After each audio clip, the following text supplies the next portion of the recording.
Hey guys, Brian from NBK Reptiles here, and basically today we're having a little tiny video, just a little update, because in the breeding season, we're in the midst of the breeding season, some really crazy things happen. Sometimes you hatch out something that is completely unexpected, and now today it's all about our little man. So to start off, we basically hatched out a very small baby corn snakes. Now, again, we call them runts. When we breed animals and we have like little offsprings, we usually call them runts. Now this one is definitely a whole other level. So I want to showcase to you guys.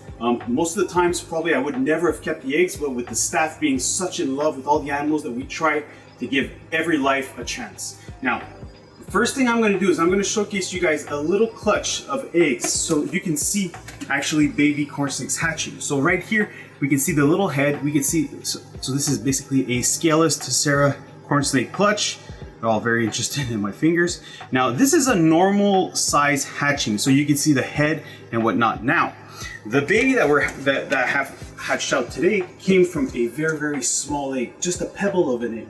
Now odds are of this snake developing and hatching out, it's not really possible. So what we're going to do is I'm going to go and on a basically decreasing size level from a yearling to what a normal hatching is to our little man. So first of all, here is a scaleless Tessera that is actually 1 year old. So this is a 1 year old corn snakes. Now, for people that have seen us at a reptile show nearby and the more shows that we do, we like to sell our animals at 1 year old because we find that the size and the quality of the animal, like the coloration of the snake, is just simply perfect. Now, the good thing is that also they will also always eat. It's very rare that you will have one of these animals not feed. Now, I brought a scale just to put some reference to it. So what we're going to do is we're going to put this yearling corn snakes in here, and we're talking about right now a 42 gram snake. So a 1 year old corn snake is 42 grams from this point on. So you can check it up. Now just filling up the cup, all good. So this 42 grams for a 1 year old corn snake. Now, what I'm gonna do now is I'm gonna take a sibling from our little man. So we have here a freshly born. This animal is actually 7 days old, and it's a Anery Tessera corn snake. So this is a hatchling baby. It just shed, hasn't even had its first meal yet. Now we're gonna try feeding it probably in the next few days. Now this is a hatchling corn snake. Freshly born. So this is the weight that we're talking about. So here we go.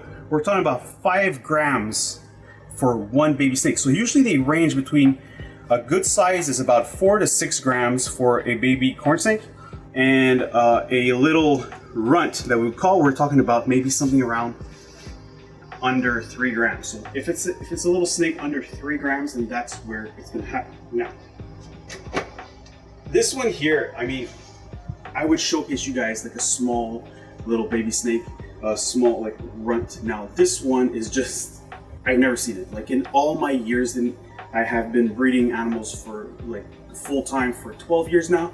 And in all my years, I've had all these animals at our home. Like my dad used to breed them all at home, and I've never seen anything like this. So this here is our little man. So right here, you can see another Tessera Anery corn snake. Now this is what I am calling our little man. Now this is just simply crazy. Look at that. He just fits in the middle of my hand, of the palm of my hand. It's simply crazy. Look at this.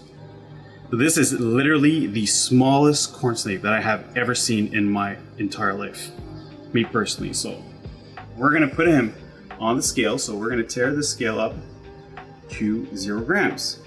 Here we go. 1 gram. So that's pretty impressive. So this is a 1 gram corn snake. I mean, it probably measures 5 inches and is only 1 gram. That poor little thing is tiny. This animal would probably have no chance to survive in the wild. Now for us, we're gonna give it every chance, as we give every animal in our facility a chance to live and survive and have a beautiful life. Now, how are we going to be feeding this animal? I'm just going to stop this. I should stop this little fan beforehand. Now, how are we going to be feeding this animal? It is too small to be able to handle like a pinky mice, which is usually the normal size of food that we would feed. Now, we have done it in the past, so Katiana that works with us has done some pretty awesome job with some very, very small Solomon Island ground boas that were tiny, that were freshly born. Now, what we did back then was that we would feed the snake an actual, it was like a mouse tail.